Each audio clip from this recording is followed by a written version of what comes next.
پہلی آیات کو دیکھیں گے۔ یہ ایک صورت ہے جس کو ہم نے نازل کیا ہے۔ ان سب فکروں میں ہم پر زور دیا گیا ہے۔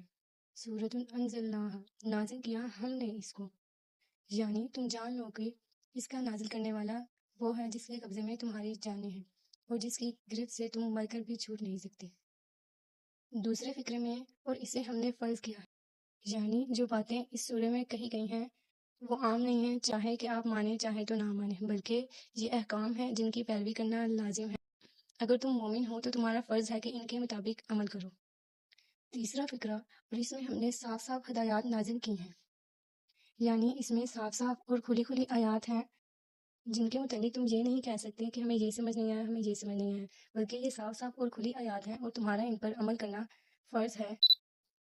اس آیات کا مقصد یہ ہے کہ اس صورت کے تمام احکام لازم ہیں، یعنی ان پر عمل پیرا کرنا لازم ہے۔ اس میں صاف صاف سیدھی سیدھی بات کہی گئی ہے، سب کچھ بتا دیا گیا ہے تاکہ تم اس پر غور و فکر کرو اور ان احکام کو دھیان سے یاد کرو اور ان پر عمل کرو۔